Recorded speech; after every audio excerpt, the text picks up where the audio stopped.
The morning sun struggled to break through the heavy gray clouds that had settled over London like a thick blanket. Inside Kensington Palace, William sat on the edge of their bed, his hands trembling as he held the phone that had just delivered the most devastating news of his life. The voice on the other end had been calm and professional, but the words hit him like a physical blow to his chest. Kate emerged from the bathroom, her hair still damp from the shower, humming softly to herself. She had been looking forward to their planned visit to a children's hospital that afternoon. Her smile faded instantly when she saw William's face. The color had drained from his cheeks, and his usually steady hands were shaking uncontrollably. "William, what's wrong?" she asked, rushing to his side. Her voice carried the same concern that had comforted him through countless difficult moments over the years. He looked up at her, his eyes filled with tears he was fighting desperately to hold back. "It's my father," he whispered, his voice barely audible. "He's gone, Kate. The king is dead." The words hung in the air between them like a death sentence. Kate felt her knees buckle, and she sank down beside him on the bed.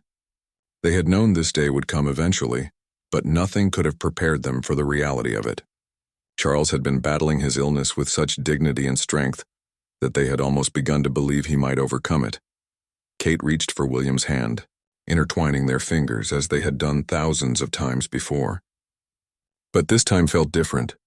This time she wasn't just holding the hand of her husband, she was holding the hand of the new King of England. The weight of that realization settled over both of them like a heavy cloak. "How did it happen?"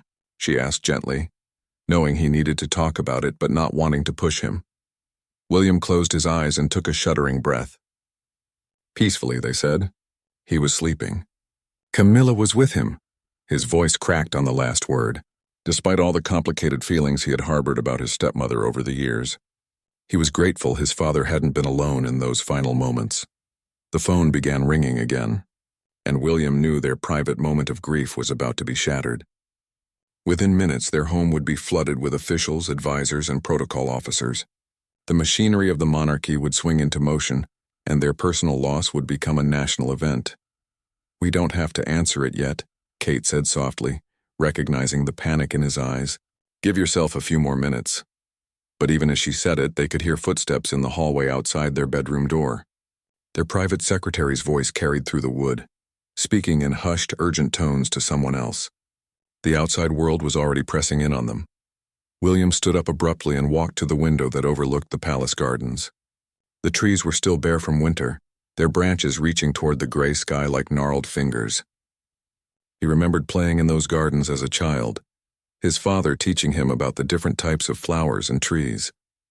Charles had always been so patient with his questions, so eager to share his knowledge and passion for the natural world. "I'm not ready for this," William said, his back still turned to Kate. "I'm not ready to be king. I thought we'd have more time." Kate joined him at the window, slipping her arm around his waist. "Nobody is ever ready for something like this," she said. "But you're not alone. We'll face this together just like we always have." The gentle knock on their bedroom door that they had been dreading finally came.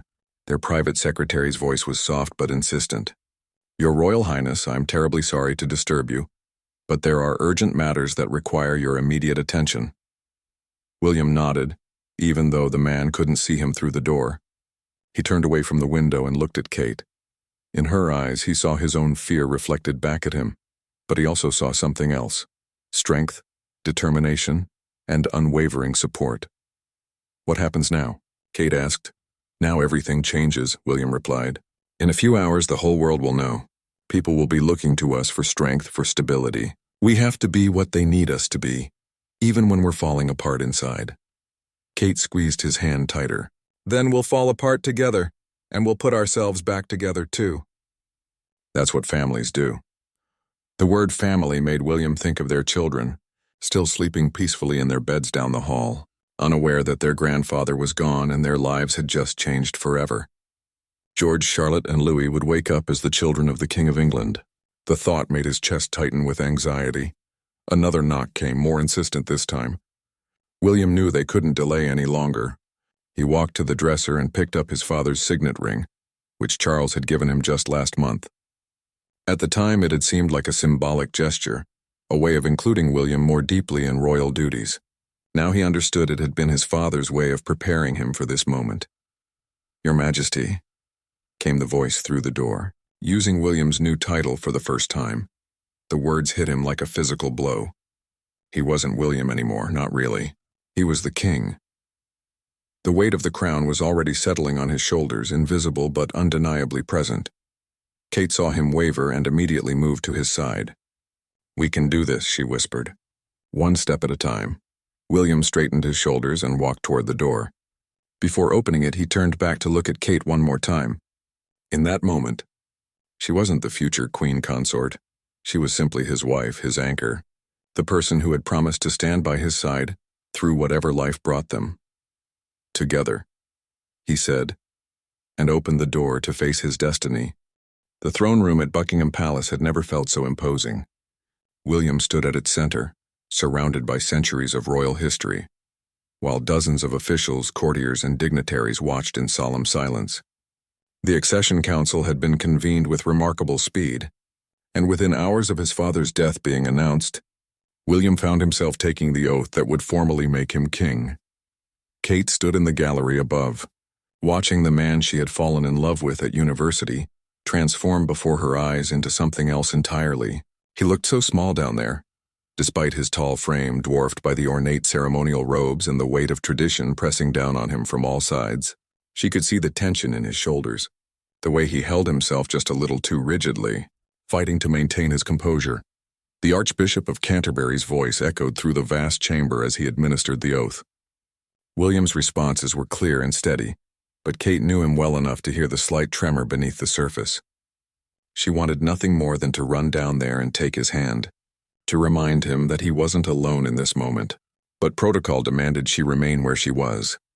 "I solemnly promise and swear to govern the people of this United Kingdom of Great Britain and Northern Ireland according to their respective laws and customs." William's voice carried across the room, each word weighted with the gravity of kingship. As the ceremony concluded, Kate made her way down to the antechamber where William would emerge. She had changed into a black dress as protocol required and pinned a small brooch that had belonged to Diana to her lapel. She knew William would notice it, and she hoped it would bring him some small comfort to know his mother was being remembered on this difficult day. When William finally appeared, his face was pale and drawn. The moment he saw Kate, some of the tension seemed to leave his body. Without a word, he reached for her hand and she felt him squeeze it tightly, as if anchoring himself to something real and familiar, in a world that had suddenly become foreign. "How are the children?" he asked quietly as they walked together toward their car. "Still sleeping when I checked on them 20 minutes ago," Kate replied. "I thought we should let them rest a bit longer before we tell them." William nodded, but she could see the pain in his eyes. George, at 11, was old enough to understand what had happened and what it meant for their family. Charlotte and Louis, at 8 and 5 respectively, would need the news broken to them more gently. None of them had been prepared for this day to come so soon. The drive back to Kensington Palace was conducted in relative silence. Both William and Kate were lost in their own thoughts, processing the magnitude of what had just occurred. Outside the car windows, London continued its daily rhythm, unaware that in just a few hours, everything would change for the entire nation. "I keep thinking about the last conversation I had with him," William said suddenly, breaking the silence. "It was just 3 days ago. He called to ask about George's football match. Such an ordinary conversation about such ordinary things." Kate turned to look at him, seeing the regret written across his features. "He knew you loved him," she said softly. "You don't need to doubt that. I should have visited more often. Should have brought the children to see him more frequently. There was always something else, some other obligation or event that seemed important at the time." "William, stop," Kate said firmly, recognizing the spiral of guilt he was falling into. "Your father understood the demands on your time better than anyone. He was proud of the work you were doing, proud of the man you'd become. Don't let guilt overshadow the love you shared." As they pulled through the gates of Kensington Palace, they could see that media vans had already begun gathering outside. The official announcement of King Charles's death had been made just an hour ago, and the world was already responding. By evening, there would be hundreds of reporters, photographers and camera crews documenting every moment of the royal family's grief. Inside the palace, Their children were awake and waiting in the drawing room with their nanny. Kate's heart broke a little when she saw George's face. At 11, he was perceptive enough to read the gravity of the situation from his parents' expressions, even if he didn't yet know the details. "Mummy, Daddy, what's wrong?" Charlotte asked, her young voice filled with concern. She was holding Louis's hand, already taking on her protective big sister role. William knelt down in front of his children, Kate beside him. This was perhaps the hardest part of the entire day, having to shatter his children's innocence with news that would change their lives forever. "I need to tell you something very important," William began, his voice gentle but heavy with emotion. "Grandpa Charles has gone to be with Grandma Diana in heaven. He died peacefully this morning." The silence that followed was deafening. George's face crumpled first, and then Charlotte began to cry. Little Louis looked confused, not fully understanding what death meant but sensing the sadness around him. William pulled all three children into his arms, Kate wrapping her arms around all of them. In that moment, they weren't the royal family. They were just a family dealing with loss, trying to comfort each other through their grief. "Does this mean you're the king now, Papa?" George asked through his tears. William nodded, unable to speak for a moment. "Yes, it does. And that means our lives are going to change in many ways. But the most important thing will never change. We're a family and we love each other and we'll get through this together." Charlotte looked up at her mother with red-rimmed eyes. "Does this mean you're going to be the queen, Mummy?" Kate felt her own tears threatening to fall. "Yes, darling. I'm going to be queen consort. But I'm still going to be your mummy first and always." Louis, still not fully comprehending the situation, asked the question that broke everyone's hearts. "When is Grandpa Charles coming back?" William closed his eyes, fighting back tears. "He's not coming back, Louis, but he loved you so much and he'll always be watching over us." Outside, they could hear the growing commotion as more media arrived. Soon they would have to face the public, to be the symbols of strength and continuity that the nation needed. But for now, they sat together on the floor of their drawing room, a family united in grief, drawing strength from their love for each other. Kate reached over and took William's hand again, their fingers intertwining naturally. Tomorrow would bring new challenges, new responsibilities, and new pressures. But whatever came next, they would face it together, just as they had promised each other on their wedding day more than a decade ago. The weight of the crown was settling on both their shoulders now, but the weight of their love for each other and their children would help them carry it. The great bells of Westminster Abbey began tolling at exactly 6 o'clock in the evening, their deep, mournful sound carrying across London and marking the official period of national mourning. William stood at the window of his study in Buckingham Palace, a building that was now his primary residence, watching as people began gathering on the streets below with flowers, candles, and handwritten notes of condolence. The transition had been swift and overwhelming. In less than 12 hours, every aspect of their lives had changed. Staff members who had served his father now served him, addressing him as Your Majesty with the same reverence they had once reserved for Charles.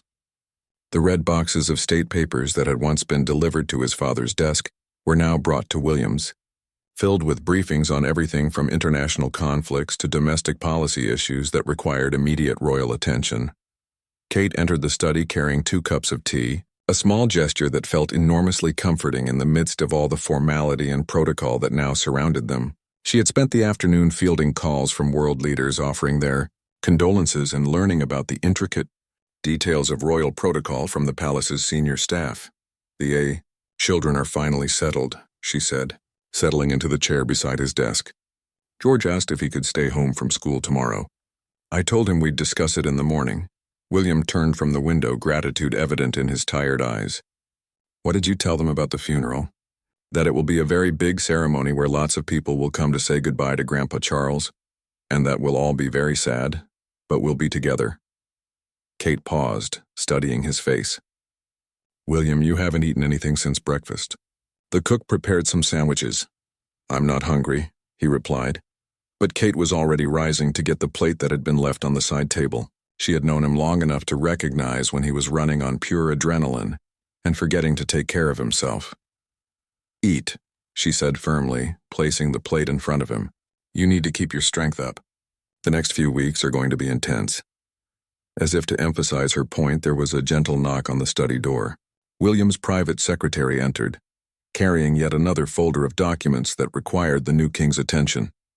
"I'm sorry to interrupt, Your Majesty, but the Prime Minister is requesting a phone call at your earliest convenience.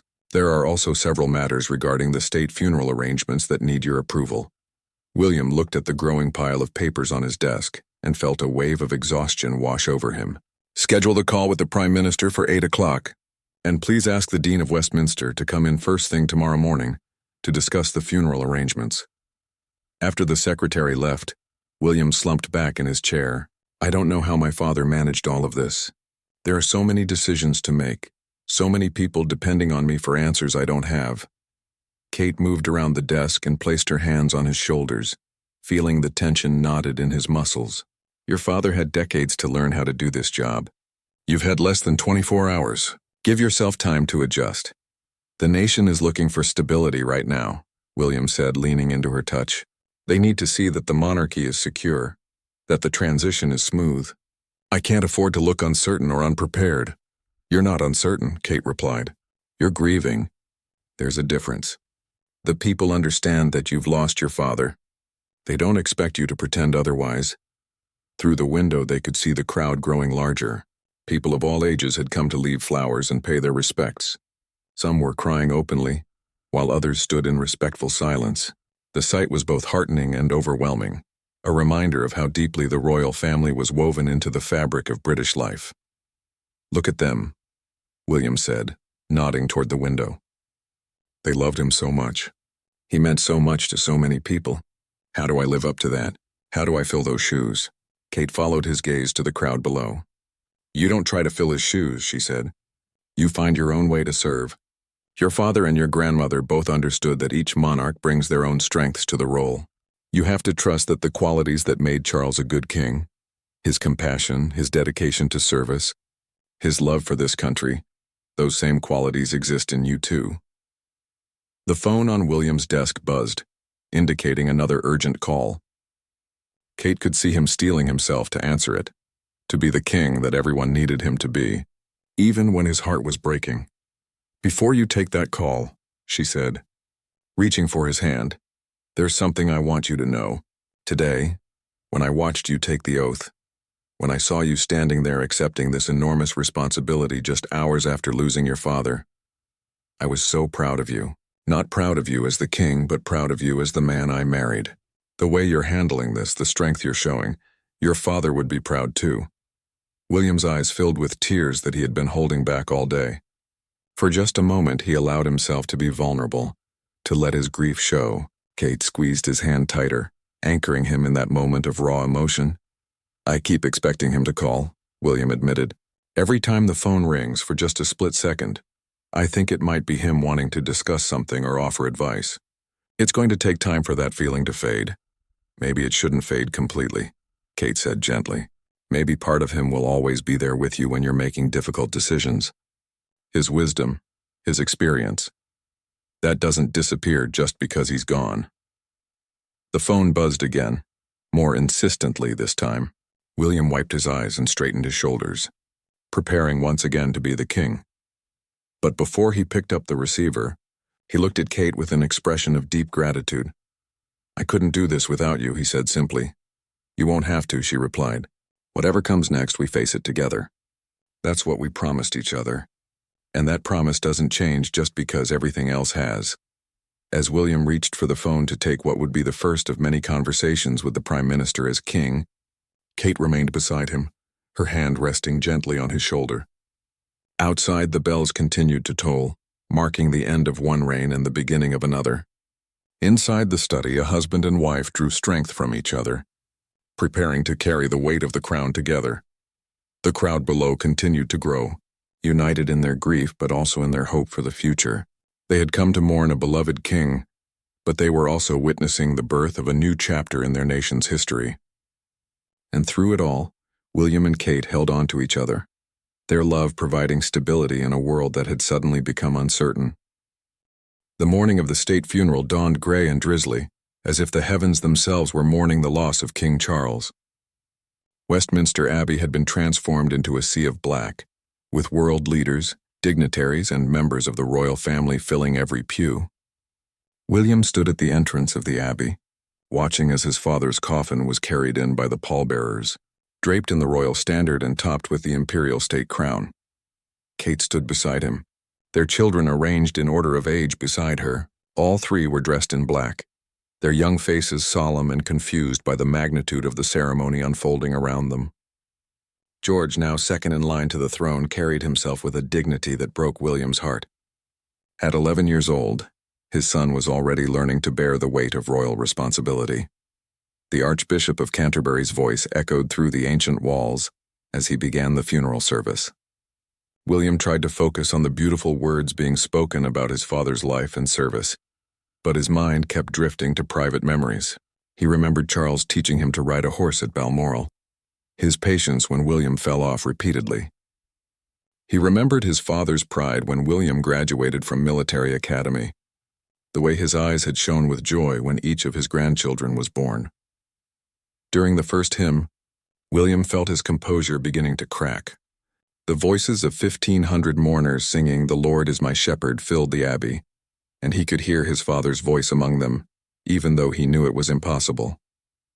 Kate must have sensed his struggle because she reached over and took his hand, their fingers intertwining beneath the order of service. The simple gesture grounded him, reminded him that he wasn't alone in his grief. He glanced at her and saw tears streaming silently down her cheeks, but her expression remained composed and dignified. She was showing him how to grieve publicly, while maintaining the strength that people needed to see from their royal family. When it came time for the readings, William's uncle, the Duke of York, approached the lectern to read from Ecclesiastes. "To everything there is a season and a time to every purpose under heaven," the familiar words rang out. A time to be born and a time to die, a time to plant and a time to pluck up that which is planted. The words hit William with unexpected force. His father's season had ended, and now it was William's time to step fully into his role as monarch. The transition felt surreal, as if he were watching it happen to someone else rather than living it himself. Charlotte began to cry quietly during the second hymn, and Kate gently pulled her closer, stroking her hair while continuing to hold William's hand. Louis, still too young to fully understand what was happening, kept looking around at all the people, his eyes wide with curiosity rather than sadness. George remained stoic, but William could see the way his jaw was clenched, fighting back tears just as William himself was doing. The Prime Minister delivered a reading that spoke of Charles's dedication to public service and his deep love for his country and family. William closed his eyes and listened, trying to memorize every word. These were the things people would remember about his father, the legacy he had left behind. The pressure to live up to that legacy felt overwhelming. As the service moved toward its conclusion, the Dean of Westminster spoke about hope in the midst of sorrow, about the continuity of the monarchy and the promise of the future. William knew these words were meant to be comforting, but they also felt like a weight settling on his shoulders. The future of the monarchy was now his responsibility to shape and guide. During the final hymn, "Guide me, O thou great Redeemer," William's voice finally broke. The words that had comforted British monarchs for generations caught in his throat, and he couldn't continue singing.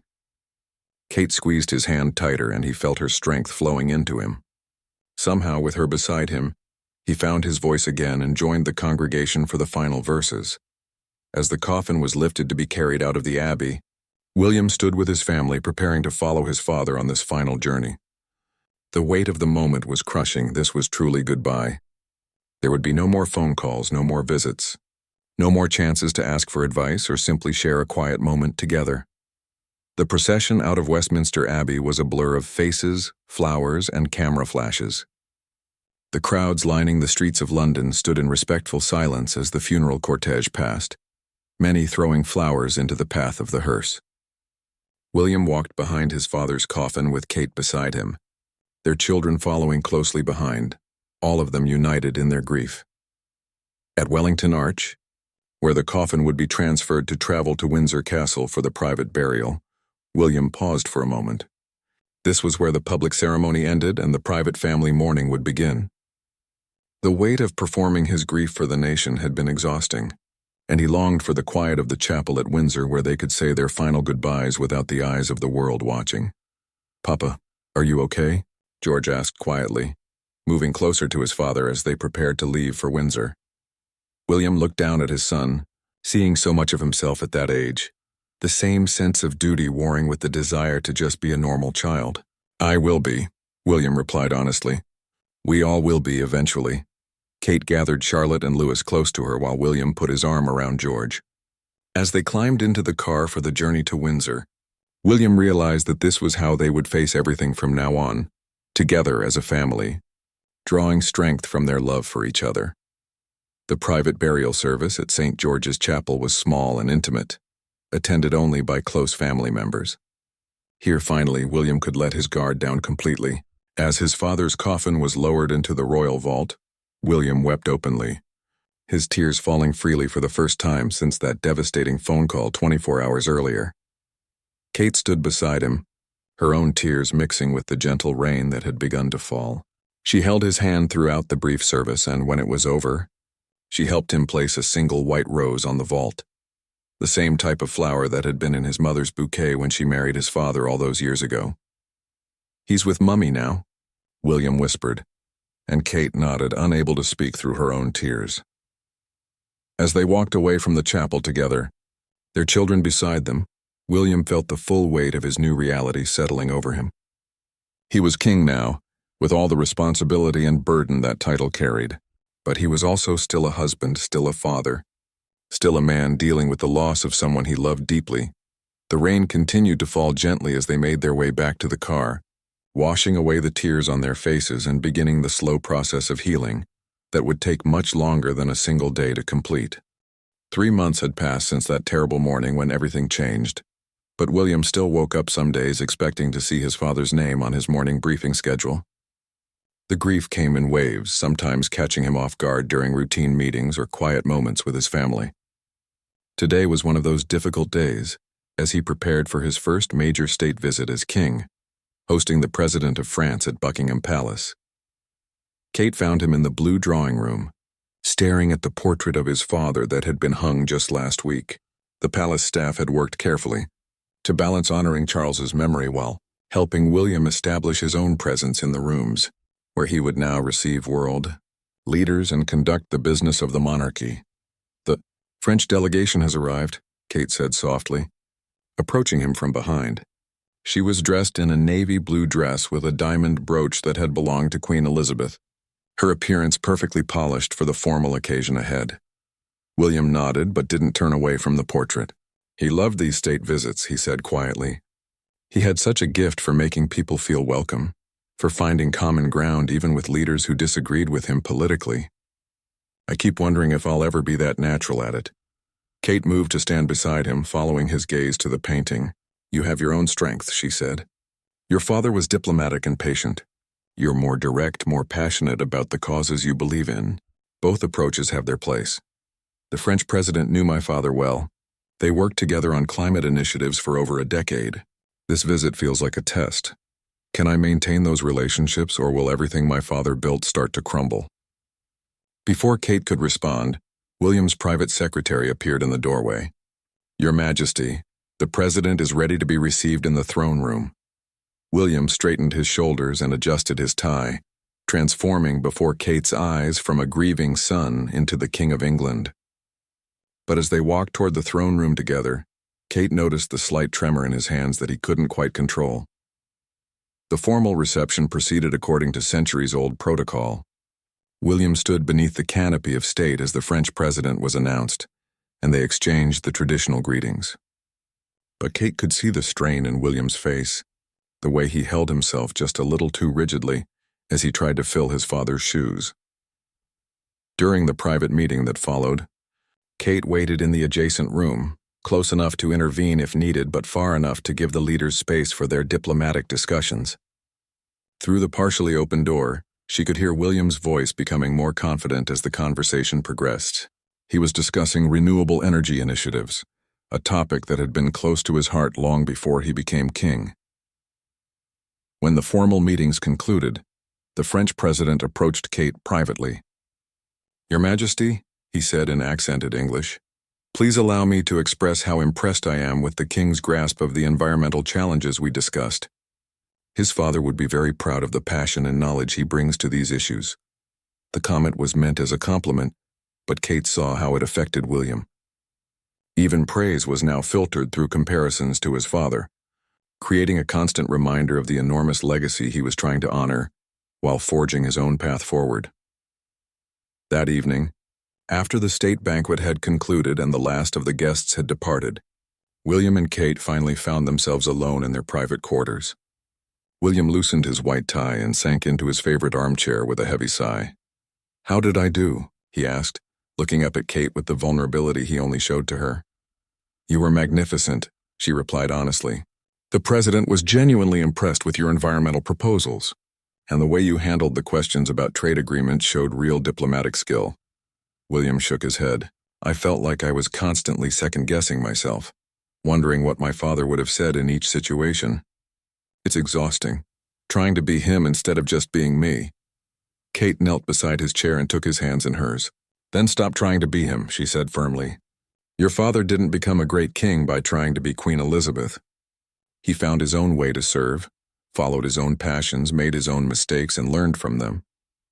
That's what you need to do too. But what if I make the wrong choices? What if I damage relationships he spent decades building? What if—" Kate silenced him by pressing her fingers gently against his lips. "What if you succeed in ways he never could? What if your different approach opens doors that his couldn't? You're so focused on the possibility of failure that you're not seeing how much you've already accomplished." She was right, and William knew it. In just 3 months, he had already begun putting his own stamp on the monarchy. His approach to mental health advocacy was more personal and direct than his father's had been. His engagement with younger generations, through social media and informal settings, was creating new connections between the monarchy and the people it served.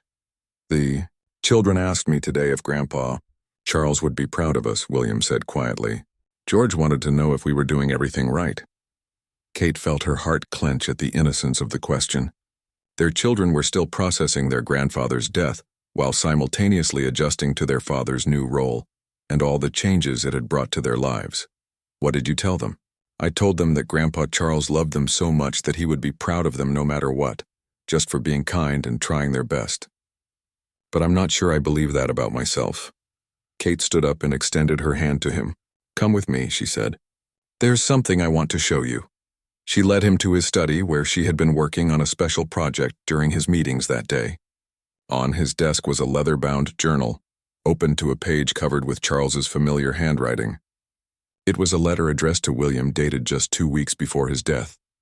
"Camilla found this among his papers," Kate explained, as William picked up the journal with trembling hands. "She asked me to give it to you when I thought you were ready to read it." William's eyes moved across his father's words, and Kate watched as his expression shifted from confusion to wonder to deep emotion. The letter spoke of Charles's pride in the man William had become, his confidence in William's ability to lead the nation with wisdom and compassion, and his excitement about the new directions William would take the monarchy. "He believed in me," William whispered, his voice thick with tears. "Even when I doubted myself, he believed I was ready for this." Kate moved around the desk to stand behind him, placing her hands on his shoulders as he continued reading. The letter went on to describe specific moments when Charles had watched William handle difficult situations with grace and wisdom, moments William had forgotten or dismissed as unimportant. He writes about the time you comforted that little girl who was crying during the hospital visit last year, Kate said, reading over his shoulder, and how you handled the controversy over the Commonwealth Games funding. He saw leadership qualities in you that you didn't even recognize in yourself. William closed the journal carefully and leaned back in his chair, pulling Kate's arms around him from behind. For the first time since becoming king, he felt a sense of peace about his father's confidence in him. The letter wasn't just a loving farewell. It was a validation of everything William had been trying to prove to himself. "He knew this day would come," William said softly. "He was preparing me for it in ways I didn't understand at the time." "He was," Kate agreed. "And now you need to trust his judgment. If he believed you were ready to be king, then maybe it's time you started believing it too." Outside their window, London glittered in the darkness, millions of people going about their evening routines, unaware that their king was finally beginning to accept the crown that had been placed on his head 3 months ago. The weight of it would always be there, but tonight it felt less like a burden and more like a responsibility he was ready to embrace. William turned in his chair to face Kate, reaching up to touch her face gently. "Thank you," he said simply, "for knowing exactly when I needed to read this, for believing in me when I couldn't believe in myself, for holding my hand through all of this." Kate leaned down and kissed him softly. "That's what partners do," she said. "We hold each other up when the weight gets too heavy to carry alone." As they prepared for bed that night, William felt something shift inside him. The grief for his father would always be there, but it was no longer consuming him. Instead, it was becoming part of the foundation upon which he would build his own reign. His father's love and confidence would guide him, but his own instincts and passions would shape the path forward. Tomorrow would bring new challenges, new decisions to make, new opportunities to serve the nation he now led. But tonight, with Kate beside him and his father's words of encouragement fresh in his mind, William finally felt ready to be the king he was meant to be, rather than a pale imitation of the king his father had been. 1 year later, William stood on the balcony of Buckingham Palace, looking out over the mall where thousands of people had gathered for his official coronation ceremony. The past 12 months had been a journey of growth, challenge, and gradual healing. The raw grief of those first days had settled into a quieter sadness, one that lived alongside the pride he now felt in the work he was doing as king. Kate joined him on the balcony, resplendent in a gown of ivory silk adorned with embroidered roses, thistles, shamrocks, and leeks, symbols of the 4 nations he served. The consort's crown rested elegantly on her head, a visible symbol of the partnership that had sustained them both through the most difficult year of their lives.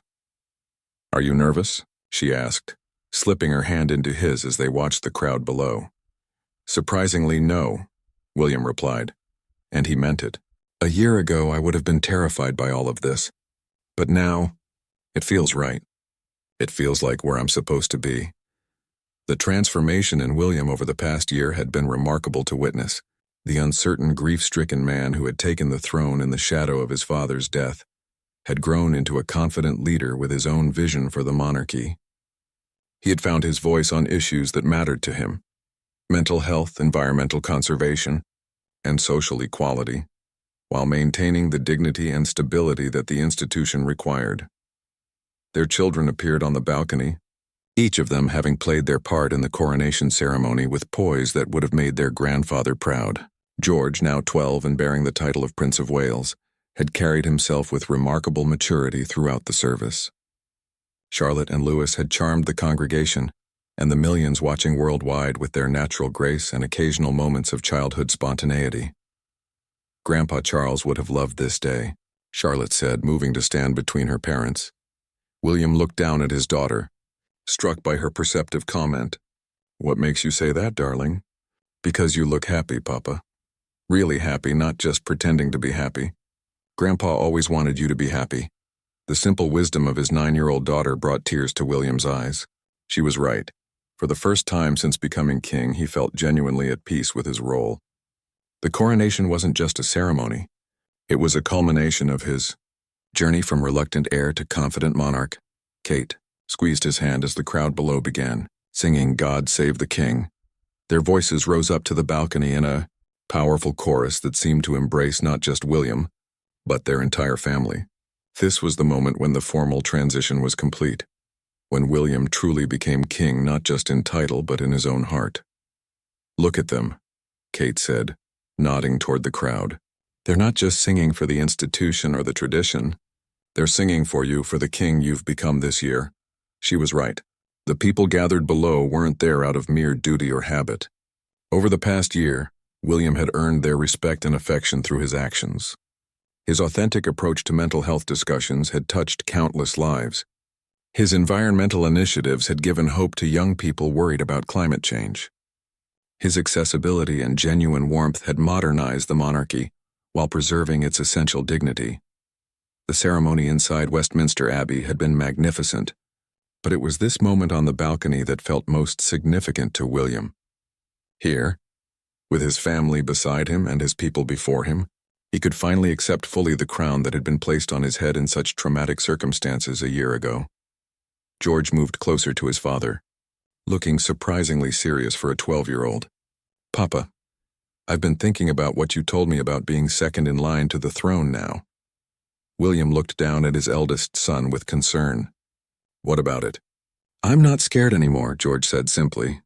"Watching you this year, seeing how you learned to be king even when you were sad about Grandpa, it made me realize that when my time comes I'll learn too, and I'll have you to teach me just like Grandpa taught you." The maturity and insight in his son's words took William's breath away. Here was the next generation, already understanding the weight of duty but approaching it with courage rather than fear. Charles would indeed have been proud to see how his legacy was being carried forward, not through imitation but through adaptation and growth. Kate felt tears streaming down her cheeks as she listened to her family's conversation. The coronation ceremony had been beautiful, but this honest exchange between father and son on the balcony was the moment she would remember forever. This was when she truly understood that they had not just survived the trauma of Charles's death and William's sudden ascension. They had emerged stronger, more united and more purposeful than ever before. As the crowd's singing reached its crescendo, William raised his hand in acknowledgement, his wedding ring catching the afternoon sunlight.